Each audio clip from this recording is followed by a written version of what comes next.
Welcome to another lesson on healing.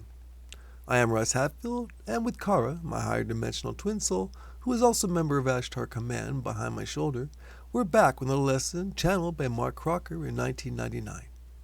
Following on from the previous lesson, Karra has some thoughts on the reflexology that Treebeard talked about earlier in the session, so she expands on what he offered with how reflexology has a role in healing. She explains a technique possible on the third dimension, along with the serious harm it can do if used without proper training. You can follow our online transcript at the link below of our homepage, centerforascension.org. Please subscribe if you want at the end of this video to be alerted to future channeling sessions, editorials from Karra and myself, and lessons from the Center for Ascension. And now, more for reflexology with Karra. Reflexology, maintaining our relaxed state of mind that we're working on. Oh, yes, reflexology. Okay, what did Treebeard cover? Treebeard covered the points on the hand for quick stimulation and more prolonged stimulation. Point on the back of the neck for just for dormancy. Correct. See, Skip and Treebeard worked on points of the feet for maintaining youth and healthfulness. And the back of the ears. Okay, now there are some more. There are ones that I've used to immobilize parts of the body. Oh, excellent. For medical reasons. Right. Okay. That'd be handy. There are some pressure points on the sides of the ribs.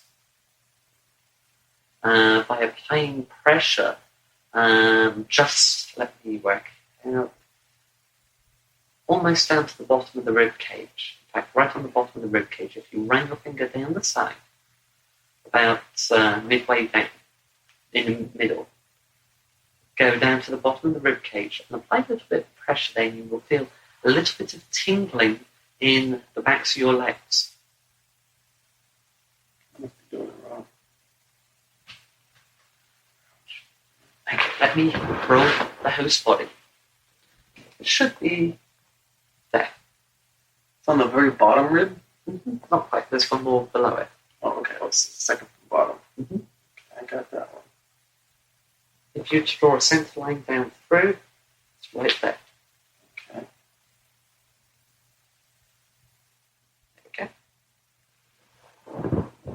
Now, if you rotate over it a little bit more towards the back in the same rib, and apply a little bit more pressure. Okay, you feel that in your back? A little tingling. Oh, there it is. I got that on the back. I can't get the one on the legs, though. Probably not applying enough pressure. Well, okay, now, these again are pressure points. Okay, they have various different uses. The one for the legs will paralyze the legs if you apply enough pressure. And there is a very quick way of doing it, which looks brutal and discomforting. And you put your hands like this and beat on either side at the pressure points. What you do is you cut off the supply of blood to the legs as well as the energy to the legs, and the legs will fall, and they are numb. It's kind of a localized anesthetic for the legs. That will take out both of them if you do it on either side. If you do it on one side, one leg will be inactive and it's the leg on that side. Now, once the leg is immobilized and is numb, you can do whatever is necessary, but you have a very limited length of time to do it.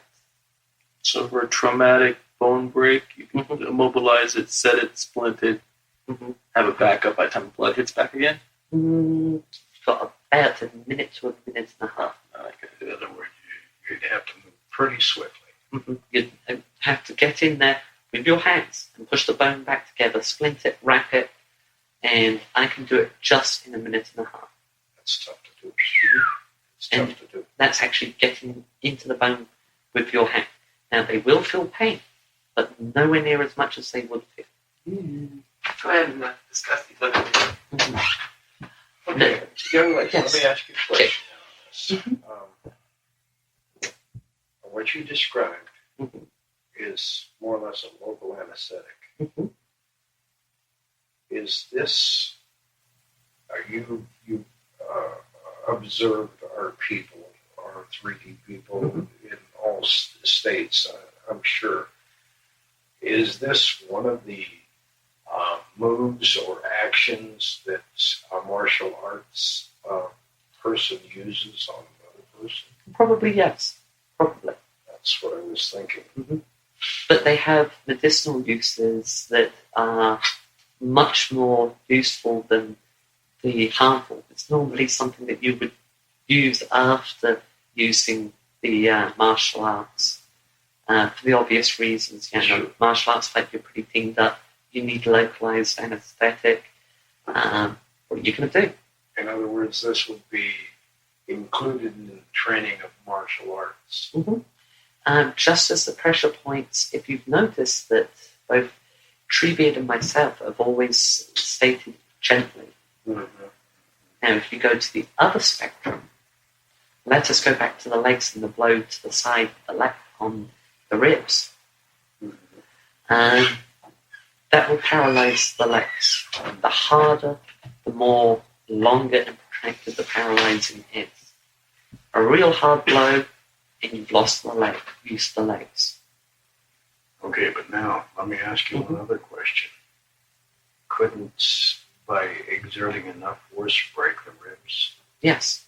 Okay, because it only takes approximately 14 pounds of pressure to break any bone in the human body.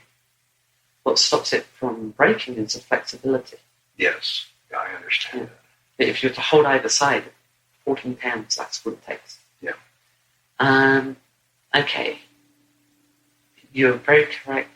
Yes, they are probably used in martial arts as well, but much harsher and much different kind of focus.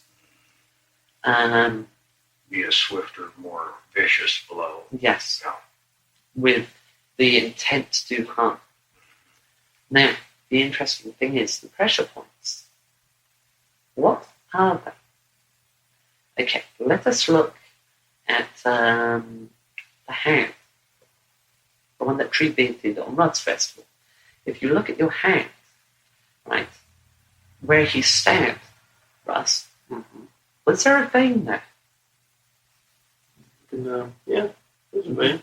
Blue vein. Okay, when he stabbed the palm of your hand. Yeah.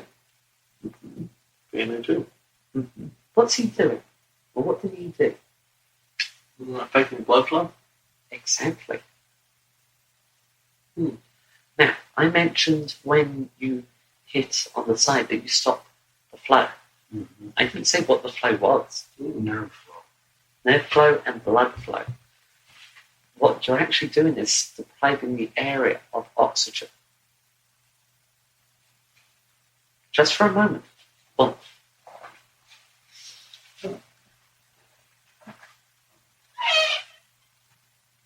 I see. So what you're doing is, stopping the blood flow and the nerve flow to that area. And when you do that in a healing capacity, you have a very limited period of time.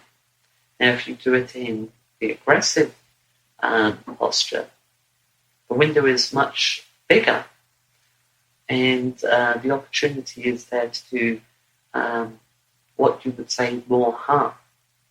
But it isn't as effective for healing because the energy flow that you need to retain quickly for aid in the healing process doesn't happen. So therefore, even though you could sit and take maybe 2.5 to 3 minutes, that area is not healing for that length of time. When you set a bone and put a splint and wrap an injured area with the 1.5-minute window, that's all you have. Any more than that, and you're going to start doing damage. Okay. Right. That makes sense. Because you're robbing the area of the oxygen. Now, what about the massaging of the feet? What are you doing? I mean, you mentioned a lot about, being able to generate laughter or at least good feelings. But are you affecting the blood flow there or just nerve flows? You're stimulating the blood flow by increasing the blood flow. Oh. Which helps oxygenate the body. That's correct. And by making you laugh. When you laugh, what do? You increase your oxygen intake. Well, that's right. You inhale more air.